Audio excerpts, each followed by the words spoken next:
नमस्कार. श्रावण अगदी 2 दिवसांवर आलेला आहे आणि श्रावणात काय काय करायचं प्रत्येकाच्या काही ना काही तयारी चालू असेल किंवा प्रत्येकाच्या मनात काही ना काही असेल, काही ऐकलं असेल.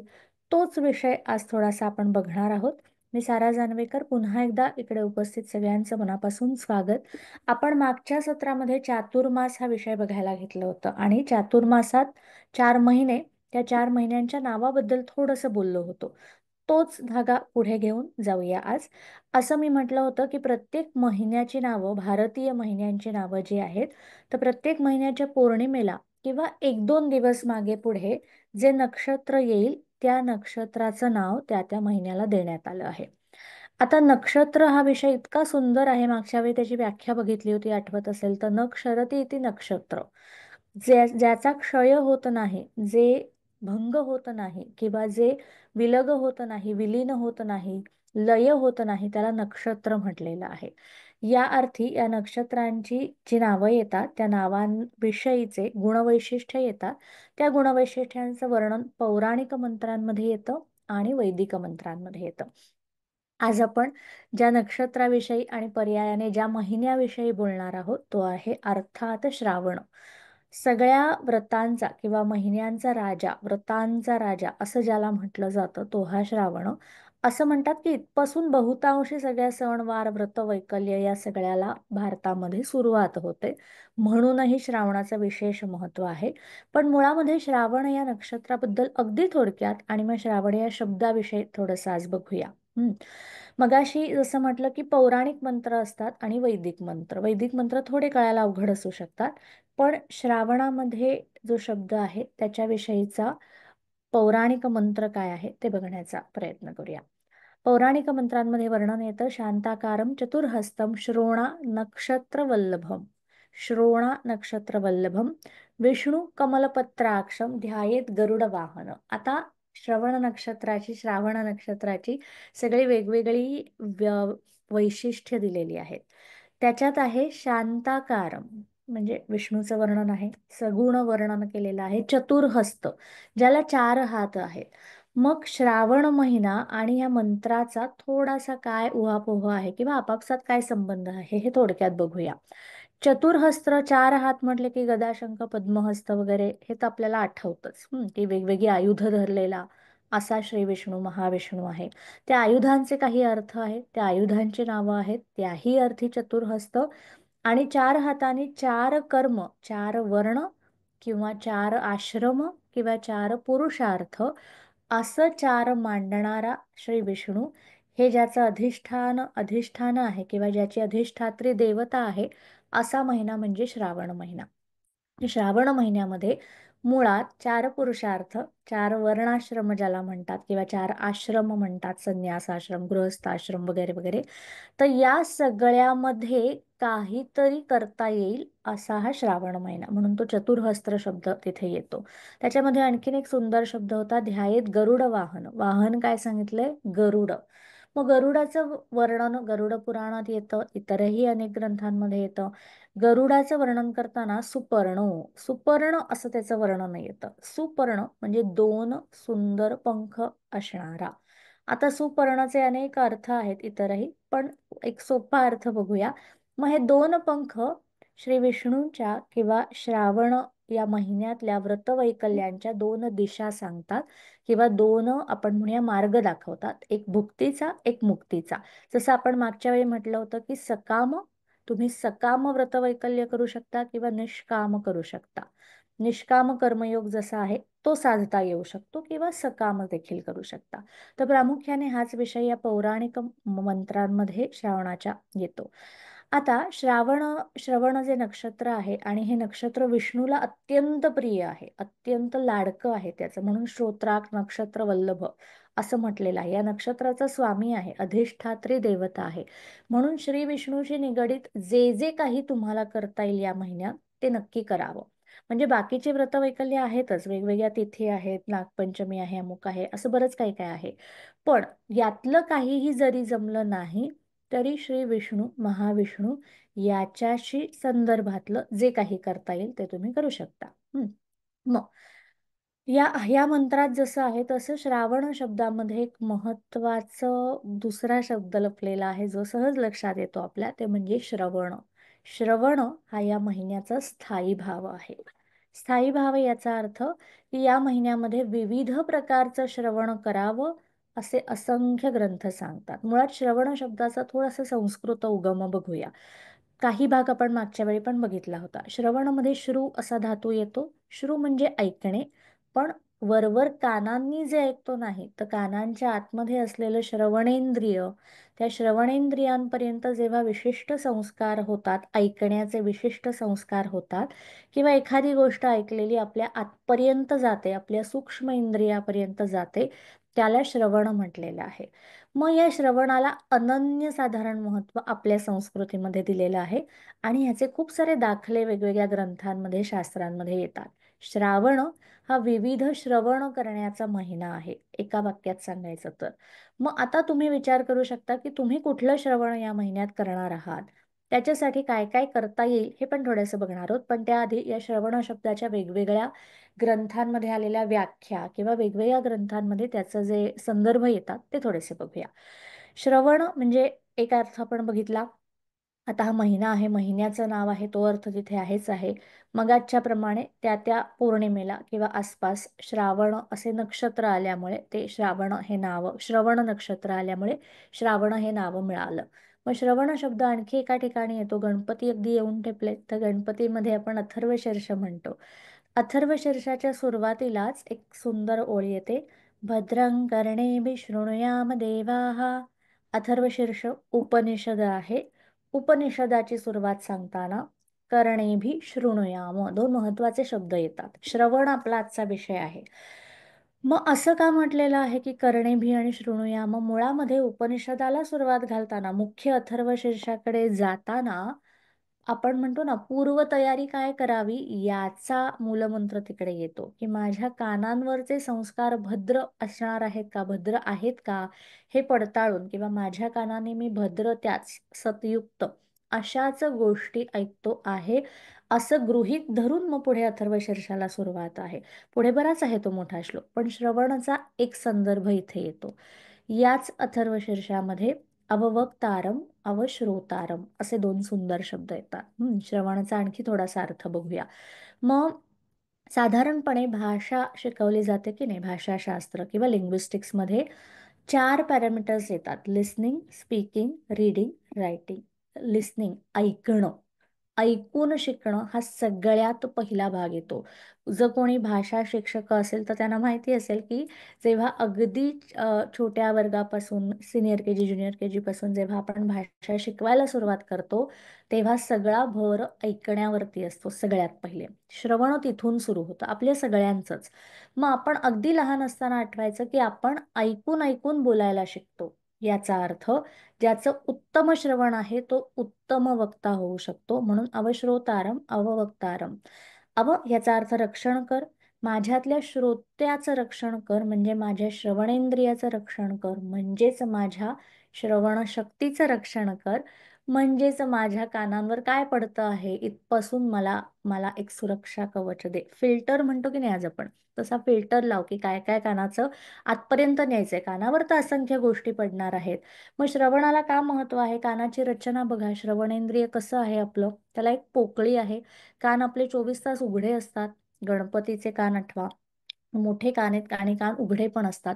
असं नाही डोळे निदान आपण बंद करू शकतो, पण कान बंद करून ठेवण्याची फारशी सोय नाहीये. हा, थोड्याफार प्रमाणात आपण त्याला आडपडदा आणू शकतो, पण म्हणून श्रवणाला विशेष महत्त्व दिलेलं आहे. श्रवणाचं महत्त्व जसं मगाशी म्हटलं की आपण लहान असताना हा विषय येतो, त्याही आधी गर्भामध्ये गर्भसंस्कार हा विषय येतो. गर्भसंस्कार किंवा पास्ट लाईफ रिग्रेशन याच्यामध्ये असंख्य दाखले आहेत. असे असंख्य केस स्टडीज बघितलेले आहेत की गर्भात असताना त्या छोट्याशा जीवाला, अर्भकाला, त्या बाहेरच्या गोष्टींचं श्रवण होतं. नुसतं श्रवण होतं असं नाही, त्या श्रवणाचे संस्कार देखील होतात. त्यामुळे काय बोललं जातं, काय बोललं जावं याला खूप महत्त्व आहे. आपल्याला महाभारतातली अभिमन्यूची गोष्ट देखील माहिती आहे. तर असे अनेक दाखले श्रवणाचे येतातच. मग गर्भात असतानापासून श्रवण शक्ती आपल्याला दिलेली आहे. याचा अर्थ या शक्तीवर आधारित पुढे काहीतरी आपण उभं करू शकतो अशी साधारण रचना असावी.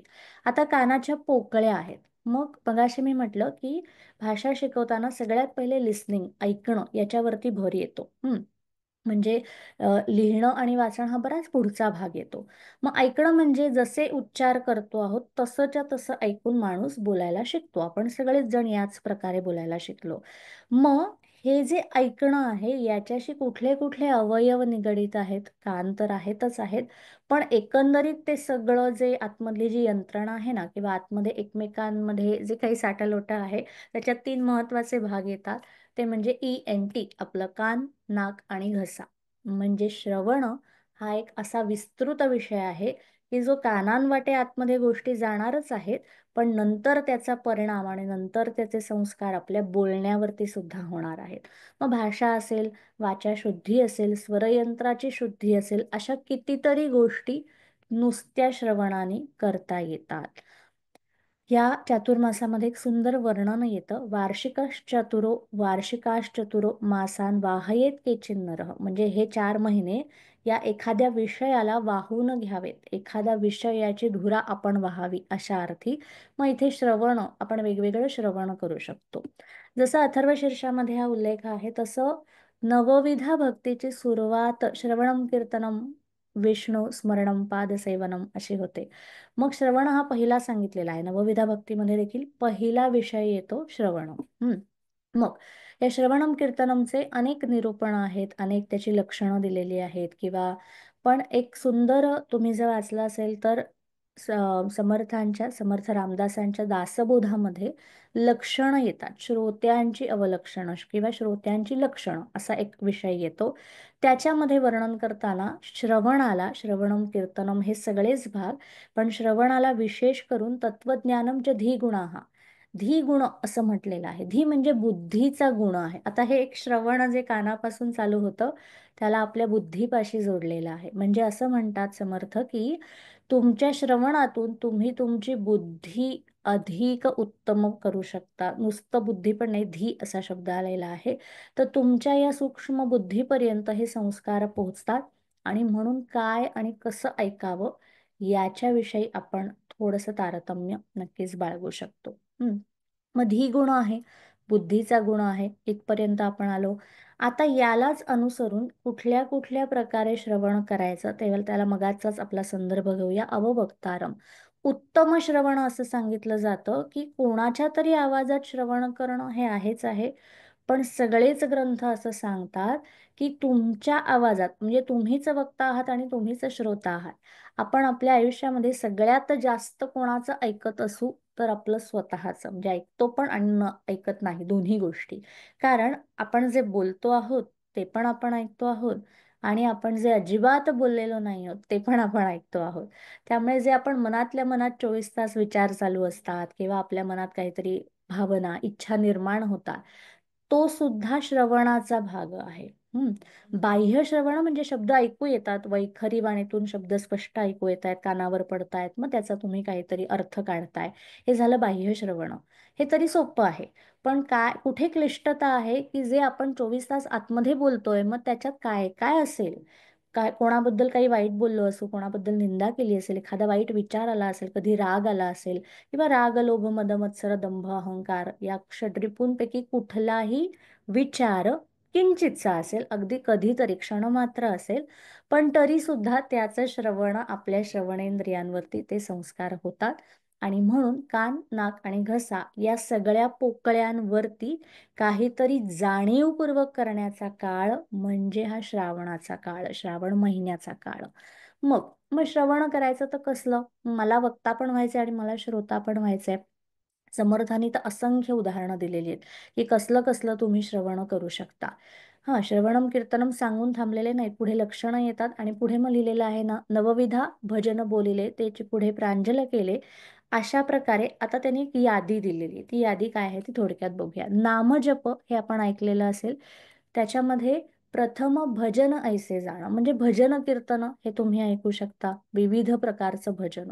मग कुठल्याही देवतेचं असेल, कुठलंही भक्ती स्वरूप कवन किंवा भक्ती स्वरूप श्लोक याला सुद्धा तुम्ही भजन म्हणू शकता. हरिकथा पुराण श्रवण, समर्थांनी इतके आपल्याला ऑप्शन्स दिलेले आहेत. हरिकथा पुराण श्रवण की तुम्ही दुसरं कसलं श्रवण करू शकता, हरिकथा वाचू शकता. मग हरिकथा आपल्याकडे सत्यनारायण कथा येते, इतर कुठल्या व्रतांच्या कथा येतात. तर हरिकथा याचा थोडक्यात अर्थ श्री विष्णूशी निगडीत कुठलाही कथाभाग किंवा कहाण्या. कहाण्या हा विषय इथूनच श्रावणाशी जोडला गेला, कारण श्रावणामध्ये अखंड श्रवण व्हावं या हेतूने संस्कृतीने प्रत्येक तिथीला, प्रत्येक दिवसाला जवळजवळ आठवड्यातनं एक 2-3 तरी कहाण्या आहेतच. सोमवारची आहे, शिवामुठीची आहे, नागपंचमीची आहे, शनिवारची आहे, शुक्रवारची जिवतीची आहे. तर याचा अर्थ आठवड्यातनं 3-4 वेळा तरी कहाण्या ऐकल्या जातील किंवा कहाण्या वाचल्या जातील, असं संस्कृतीला अभिप्रेत आहे. शक्य झालं तर आपण तेही करू शकतो. आपण कहाण्या वाचू शकतो. या कहाण्या इतक्या सोप्या आहेत, त्याच्यात काहीच फार धीरगंभीर नाहीये, काहीही आध्यात्मिक फार मोठा विषय मांडलेला आहे असंही नाहीये, किंवा कळायला खूप अवघड आहेत असंही नाहीये. आटपाट नगर होतं अशी साधारण त्याची टिपिकल सुरुवात आहे. मग ह्या कहाण्या म्हणजे मौखिक वाङ्मय, याला म्हणतात मौखिक वाङ्मय.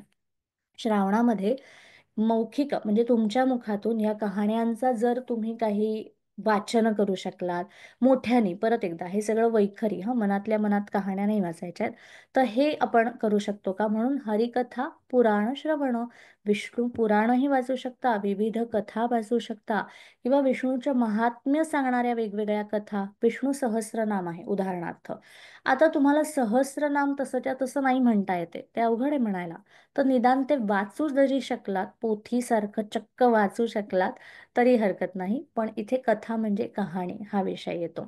नाना अध्यात्म निरूपण, नाना अध्यात्म निरूपण म्हणजे आध्यात्मिक विषयांचं निरूपण केलेला कुठलाही ग्रंथ तुम्ही वाचा. मग ज्ञानेश्वरी आहे, अभंगगाथा आहे तुकारामांची, हरिपाठ आहे, त्याला धरूनच विविध पुराणांवरची भाष्य टिप्पणी असते, किंवा निर्वाण शतक आहे, आदि शंकराचार्यांचा कुठला विषय असेल, अद्वैत वेदांत आहे, तर असे एक ना अनेक आध्यात्मिक श्रवण असं तुम्ही करू शकता. मग पुन्हा एकदा तुमच्यासाठी जे तुम्हाला योग्य वाटते, अनेक जण भागवत सप्ताह करतात किंवा भगवद्गीता, श्रीमद भगवद्गीता वाचनाचा पर्वणी काळ सांगितला जातो.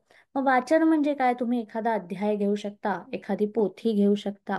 गुरुचरित्र असेल तर त्याच्या पारायणाच्या पद्धती आहेत, त्या पद्धतीने ते वाचन, वाचन म्हणजे वाचन आणि श्रवण दोन्ही त्याच्यातनं साधलं जाणार आहे. नाना अध्यात्म निरूपण ऐकत जावे. पुढचं बघूया. कर्ममार्ग, उपासना मार्ग. आता वेगवेगळे मार्ग सांगतात समर्थ पुढे जाऊन.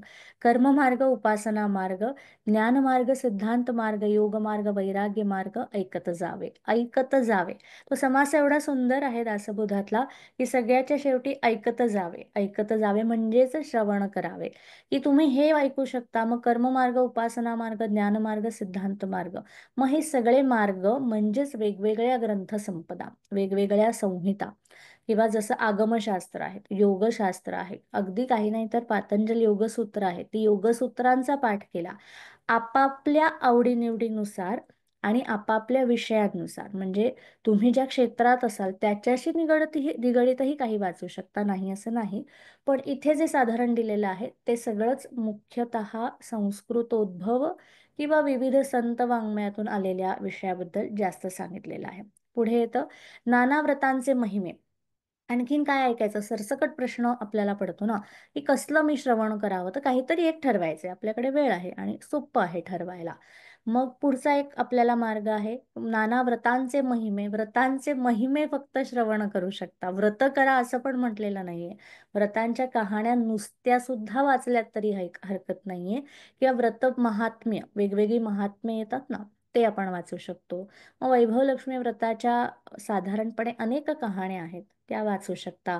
त्या त्या दिवशी तिथीनुसार जो विषय येतो, उदाहरणार्थ सोमवारी शिव शंकर हा विषय आहे, मग शंकराशी निगडीत कुठलाही महात्म्य म्हणजे त्याच्या व्रताचं असेल, मंत्राचं असेल, श्लोक असेल, पुराण असेल, पोथी असेल, जे काही तुम्हाला वाचावंसं वाटतं आहे किंवा तुमच्याकडे सहजतेने शक्य आहे असं तुम्ही काहीही वाचू शकता. नाना तीर्थांचे महिमे, विविध तीर्थस्थानांचे महिमे, साधारणतः हा विषय लक्षात येईल तुमच्या की वेगवेगळ्या आध्यात्मिक विषय, पण त्या आध्यात्मिक विषयांमध्ये भरपूर सारे आपल्याला विकल्प म्हणजे ऑप्शन्स दिलेले आहेत की हे वाचू शकता, ते वाचू शकता. नाना दानांचे महिमे ऐकत जावे. मग दानमहिमा ऐकू शकता. दानमहिमा म्हणजे परत पुराणांमधल्या कथा आल्या, वेगवेगळ्या गोष्टी आल्या, हा विषय येतो. नाना महात्मे, नाना स्थाने, नाना मंत्र, नाना साधने, महत्वाचा विषय आला. नाना मंत्र, मंत्रांचं श्रवण करू शकता म्हणजेच मंत्रांचं पठण करू शकता, ज्या योगे तुमची संपूर्ण स्वर यंत्रणा म्हणजे तुम्ही बोलण्यासाठी जे सगळे हे अवयव वापरतो, आपल्याला वर्णमाला माहिती असेल संस्कृत, तर आपण उच्चार कसे कसे करतो, ज्याच्यात कंठव्य आहे म्हणजे कंठाचा वापर आहे, ओष्ठव्य आहे ओठांचा आहे, अनुनासिका आहे नाकाचा वापर आहे, म्हणजे या सगळ्या आपल्या मुखाच्या आसपास असणाऱ्या कान, नाक आणि घशाच्या सगळ्या पोकळ्या आपण या संस्कृत भाषेमध्ये वापरतो. संस्कृतवर पुन्हा थोडंसं पुढे बोलणार आहोत, पण परत एकदा आपण काय काय ऐकू शकतो हे थोडंसं बघतो आहोत, काय काय श्रवण करू शकतो. मग याला धरूनच आणखी काय श्रवण करू शकतो हे थोडंसं बघूया. आता हे सोपे सोपे मार्ग झाले आध्यात्मिक किंवा आवडीच्या या गोष्टी झाल्या. नामजप साधना हा एक महत्वाचा विषय श्रावण महिन्याशी जोडलेला आहे. सरसकट श्रावणाच्या पहिल्या दिवसापासून शेवटच्या दिवसापर्यंत म्हणजे प्रतिपदा पहिली तिथी ते शेवटची तिथी हा एक नामजपाची पद्धत आहे. पहिल्या तिथीला तुम्ही संकल्प घेऊन नामजपाला सुरुवात करू शकता. नामजप कुठलाही असू शकतो. गुरुचा नामजप असेल, एखाद्या देवतेचा असेल, बीजमंत्रात्मक असेल किंवा तुम्हाला कोणी मंत्र दिलेला असेल त्या स्वरूपाचा पण असू शकतो. पण नामजप करणं, मग नाम घेणं, नामजपाचे अनेक प्रकार आहेत. सोपा 108 ची एक माळ म्हणजे रोज एक माळ अशा पद्धतीचं श्रवण करू शकतो. बहुतांशी वेळा जप म्हटलं की तो उपांशुवाणीमध्ये केला जातो. आता हे श्रवण थोडंसं वेगळं आहे. कहाण्या, आरत्या आपण म्हणतो मोठ्यांदी म्हणायच्या, मोठ्यांदी कहाणी वाचायची. सत्यनारायणाची तर असं म्हणतात की घरातल्या सगळ्यांनी ती कहाणी ऐकली पाहिजे, इतकं त्या कहाणीची ताकद आहे. पण इथे जप म्हटला की तो मोठमोठ्यांनी नाही करत, तो उपांशुवाणीमध्ये. उपांशु म्हणजे पुटपुटल्यासारखं विस्परिंग साऊंड, की बाहेरच्याला ऐकू येत नाहीये पण तुम्हाला किंचित ऐकू येईल आतल्या आत असं इतपतच, पण कळू शकेल की आपण काहीतरी पुटपुटतो आहोत अशा प्रकारे. तर उपांशुवाणीमध्ये कुठलाही नामजप तुम्ही करू शकता. आपण एक व्हिडिओ केला होता जपाचे वेगवेगळे प्रकार, त्याच्यात आणखीन माहिती मिळेल. पण अदरवाईज सुद्धा तुम्हाला जो योग्य वाटेल तो नामजप तुम्ही करू शकता. मग नामजप करताना पूर्वी पूर्वी कशी गंमत होती की पूर्वी घरांमध्ये आजी माझी नेहमी म्हणायची की पूर्वी घरांमध्ये बहुतेक सगळ्या मुलांची नावं ही देवांच्या नावावरून असायची, की शंकर, महादेव, विष्णू, असं काहीतरी, राम, श्रीराम वगैरे वगैरे. त्यामुळे घरातल्या स्त्रीचा आपोआपच नामजप व्हायचा जेव्हा ती मुलांनाच बोलावते आहे, बरोबर. गमतीचा भाग सोडला तरी पूर्वीच्या घरातल्या स्त्रिया एक गोष्ट फार सुंदर करायच्या, जी कदाचित आपण करू शकतो, ज्याच्यामध्ये दैनंदिन गोष्टी करत असताना नामजप म्हणजे असं आपण जसं म्हणतो ना, एक स्थान एक काळ, की एक जागा निवडा, अमुक वेळ निवडा, प्रहर निवडा, मुहूर्त बघा, असं काहीही न करता रोजच्या गोष्टी करत असताना, रोजचा परिपाठ, रोजची सगळी आपली दैनंदिनी चालू असताना नामजप किंवा कुठला ना कुठला श्लोक, मंत्र पठणं, जसं जात्यावरच्या ओव्या आहेत. आता जातं गेलं, जाताना ओव्याही घेऊन गेलं ते हरकत नाही, पण जात्याच्या जागी आपण जे काही आपल्या स्वयंपाकघरात वापरत असतो ते करताना एखादं देवाचं नाव, एखादा श्लोक, एखादा मंत्र, एखादं पठण, एखादं कवन असं काहीही करू शकतो. उदाहरणार्थ स्वयंपाक करताना आपण छान मंत्रोच्चार केले तर जसं जल अभिमंत्रित होतं, पाणी अभिमंत्रित करण्याचे प्रयोग आहेत. जपानसारख्या देशामध्ये जपानी मंत्रांचे प्रयोग पाण्यावरती केलेले आहेत आणि हा प्रयोग जगप्रसिद्ध आहे. तो शिकायला अनेक जण जातात. त्यामुळे पाणी अभिमंत्रित करणं याच्यामध्ये जी ताकद आहे तर अख्खं जेवण अभिमंत्रित होईल आणि जेवणामध्ये जलतत्व आहेच आहे, त्यामुळे पाण्यावरतीच आपण ते मंत्र म्हणतो आहोत. मग हे आपण रोजच्या रोज करू शकतो. मग हे तेच जेवण आहे जे सकाळी आपण लहान मुलांच्या डब्यासाठी करतो किंवा आपल्या स्वतःच्या दुपारचं जेवण असेल, रात्रीचं जेवण, एकंदरीत करतानाच केल्यामुळे घरातल्या सगळ्यांना आपोआपच त्या श्रवणाचा, आपण केलेल्या वक्तव्य आणि आपण केलेल्या श्रवणाचा सगळ्यांनाच त्याच्यातनं फायदा होऊ शकतो. हे एक छोटीशी गोष्ट करू शकतो. पूर्वीच्या काळी आणखी एक पद्धत होती जी आपण संपूर्ण श्रावणामध्ये हे श्रवण चालू करता आलं तर त्यालाही खूप मजा येऊ शकते. सोपी गोष्ट आहे. संस्कृती आहे की नाही, विशेषतः भारतीय संस्कृती खूप अभिमान वाटावा किंवा खूप विशेष कौतुक वाटावं अशी संस्कृती आहे. कारण या संस्कृतीमध्ये मुद्दाम वेळ काढून वाट वाकडी करून काही करायला जा असं कुठेच नाहीये. इतक्या छोट्या छोट्या गोष्टी तुमच्या दैनंदिन आयुष्याचा भाग करून टाकल्या आहेत की त्याला वेळही लागणार नाही आणि त्याच्यात कार्यसिद्धीही होईल आणि सगळंच साधलं जाईल. उदाहरणार्थ, पूर्वी निदान मी लहान असताना एक पद्धत आमच्या घरात होती आणि बरेच वर्ष अजूनही मी करते, तर ती तुम्ही करू शकता. की सकाळी उठल्या उठल्या आपल्याकडे पद्धत आहे, कराग्रे वसते लक्ष्मी कर मध्ये सरस्वती. मग हे कुठून आलं? श्रवण. याच्यामध्ये सुंदर श्रवण आहे आणि या श्रवणाला काही सेकंद लागणार आहेत. बरं, या श्रवणामध्ये सगळ्यात मोठं काय आहे? कर, आपल्या दोन्ही हातांचं दर्शन आहे. प्रभाते करदर्शनम असं म्हटलेलं आहे.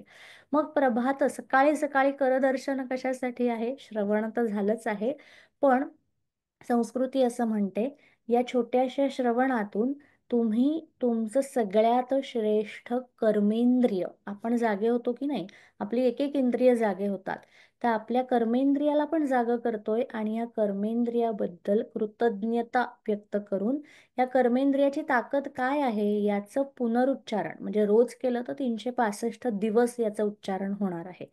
मग हे आपण उच्चारण करतो आहोत की याच हाताने मला अनेक कर्म करायचे दिवसभर. मग त्या हातांचं दर्शन नको का घ्यायला की जे माझ्यासाठी एवढं काय काय करणार आहेत. आणि मग ते करत असताना कराग्रे वसते लक्ष्मी, मग लक्ष्मी आणि सरस्वती यांच्या मदतीने माझ्या सगळी संसाराची गाडी चालणार आहे आणि खरोखर त्यांच्याच मदतीने चालते. एक आपली शिक्षणाची, विद्येची, ज्ञानाची देवी आहे आणि दुसरी आपली आर्थिक किंवा इतर 8 प्रकारच्या विविध गोष्टी सांभाळणारी लक्ष्मी आहे. त्याच्यामुळे यांच्यामुळे सगळं रहाडगाडगं चालू आहे. त्याला जोडूनच पुढे येतं, समुद्रवसने देवी पर्वतस्तन मंडिले विष्णुपत्नी नमस्तुभ्यं पदस्पर्शम क्षमस्ववे. मग आपण झोपेतून उठलोय आणि आता खाली उतरणार, सगळ्यात पहिले जमिनीला स्पर्श होतो तेव्हा हा सुंदर श्लोक येतो. हे श्रवण जरी करू शकलो आणि सगळ्यांनी म्हणायची आवश्यकता नाही, आपलं आपण म्हटलं आजूबाजूचे ऐकतील, म्हणजे त्यांना ऐकावंच लागेल, त्यामुळे आपोआपच त्यांचंही श्रवण होईल आणि आपलंही होईल. तर जमिनीला स्पर्श, जमिनीला असं म्हटलेलं आहे की विष्णू पत्नीचा दर्जा दिलेला आहे आणि पृथ्वी, विष्णू सहस्त्रनामात पण असंख्य नावं आहेत की पृथ्वीचा पती किंवा अधिपती असं श्री विष्णूंचं वर्णन येतं. मग तिला जर पाय लागणार आहे, तिच्यावर जर मी पाय ठेवणार आहे, नुसता एकदा नाही, हजारो लाखो वेळा, आणि माझा सगळा भार तिच्यावरती टाकणार आहे, तर तिच्याबद्दल आभार. आजकाल आपण ग्रॅटिट्यूड म्हणतो की नाही, असं ग्रॅटिट्यूड आपल्या संस्कृतीमध्ये अनंत काळापासनं अशी सहजपणे मिसळून दिलेली आहे की वेगळं ग्रॅटिट्यूड हा विषयच येत नाही तिकडे. त्याला जोडूनच तिसरी गोष्ट आहे श्रवणाची. या 3 गोष्टी आपण दररोज करू शकतो श्रावणामध्ये जर कोणाला करायच्या असतील. तिसरी गोष्ट येते जेवायला बसायच्या आधी आपण जेव्हा अन्न समोर घेतो, सगळेजण मिळून वदनी कवळ घेता नाम घ्या श्रीहरीचे. त्या श्लोकातलं पुढचं वर्णन खूप सुंदर आहे. सहज हवन होते नाम घेता पुकासे. आणि त्याच्यामध्ये शेवटी म्हटलंय, जाणीजे यज्ञ कर्म, यज्ञ कर्म उदरभरण नोहे. उदरभरण नोहे म्हणजे स्पष्टच दिलेलं आहे. आता याच्याने काय केलं, हे श्रवणच आहे, पण या श्रवणाने तुम्ही तुम्हाला परत एकदा आठवण करून देताय की यज्ञ, यज्ञामध्ये आहुती देतात की नाही, मग यज्ञामध्ये काय असतो? अग्नी असतो. मग माझ्या पोटामध्ये काय आहे? जठराग्नी आहे, म्हणजे अग्नीच आहे. मग यज्ञामध्ये आहुती दिल्याने विशेष फळं मिळतात, म्हणून आपण पोतभर तांदूळ उपडा करतो का यज्ञात? नाही, एवढ्याशा अक्षता असतात त्या, किंवा काही प्रमाणामध्ये धान्य असतं. तसं प्रमाणामध्ये सर्व काही असावे म्हणून उदरभरण नोहे जाणीजे यज्ञकर्म. हे जर आपण आठवण करून दिली की हे यज्ञकर्म आहे, म्हणजे तितपतच आहुती आतमध्ये आपल्याला द्यायच्या आहेत, तर आपलं अजूनही एक आरोग्य हाही विषय तिथे सहज साधला जाऊ शकतो. एक छोटंसं श्रवण. आणखीन एक जुनी पद्धत होती श्रवणाची, जेव्हा जेवायला बसायचे, विशेषतः सगळे एकत्र पंगत असेल असं, तर वेगवेगळ्या देवांची कवनं किंवा संस्कृत सुभाषित म्हणायची पद्धत होती. म्हणजे एक जण म्हणतोय मग त्याचं झालं की मध्येच कोणीही चालू करू शकतं. तर अगदी आता आपल्याला एवढे सगळे पाठ नसतील श्लोक किंवा सुभाषित, तर ते नाही म्हणता आलं तर जेवायला बसताना आपण असं काहीतरी बाजूला लावू शकतो, एखादा एखादा मंत्र किंवा एखादा श्लोक, असं काहीतरी ज्याचं सहज श्रवण होईल. तर ते सहज श्रवण आपण सहजपणे साधू शकतो निश्चितपणे. हम्म. मग या श्रवणाचं वेगवेगळे आपण रोजच्या जीवनात काय करता येईल हे बघतो आहोत. तुम्हाला याही व्यतिरिक्त काही नवीन संकल्पना आल्या किंवा तुम्ही काही करत असाल, केलं असेल, यावर्षी करणार असाल, तेही तुम्ही सांगू शकता की तुम्ही नक्की काय करणार आहात. मग हे सगळं करत असताना महत्त्वाचा मुद्दा येतो की ह्या सगळ्याशी संस्कृत भाषा कुठून जोडली गेली. श्रावणामध्ये श्रवण आहे, कहाण्या मराठीत आहेत, पण बाकी सगळंच ग्रंथ, मंत्र, वाङ्मय, नादसाधना, मंत्र, धारणा किंवा आपण ज्याला पठण म्हणतो, पारायण म्हणतो, आवर्तन म्हणतो, हे सगळंच संस्कृतामध्ये येतं. मग हे संस्कृत कुठून आलं? संस्कृताचं वर्णन खूप छान आहे. संस्कृती ही संस्कृताश्रिता खलु असं म्हटलेलं आहे. ही जी संस्कृती आहे ही संस्कृताच्या आश्रयाला, आधाराने समृद्ध झालेली आहे. संस्कार हा शब्द माहिती आहे आपल्याला? संस्करोती, कार म्हणजे कृती आहे त्याच्यामध्ये, आणि सम असं वरती अनुस्वार आहे, म्हणजे बॅलन्सिंग ऍक्ट, समत्वाची कृती. तर समत्व साधणारी कृती ती संस्कृती, म्हणजे जी आपल्याला आपल्या प्रत्येक कृतीमध्ये, कर्मामध्ये समत्वाचं भान देते, त्याला संस्कृती म्हटलेलं आहे. आणि त्याच्यावरनं संस्कृत, त्यामुळे तो संस्कृत हा शब्द तिथेही आहे. संस्कृताचं आणखी वर्णन येतं, मधुरा एषा गीर्वाण भारती देवभाषा. संस्कृताला काय म्हटलेलं आहे की ती देवभाषा आहे, मुळात ती अद्भुत भाषा आहे. त्याच्यामध्ये मुळातच दैवी शक्ती आहेत, मुळातच त्याच्यामध्ये पृथ्वीच्या पलीकडच्या स्पंदनांना जोडलं जाण्याची ताकद आहे.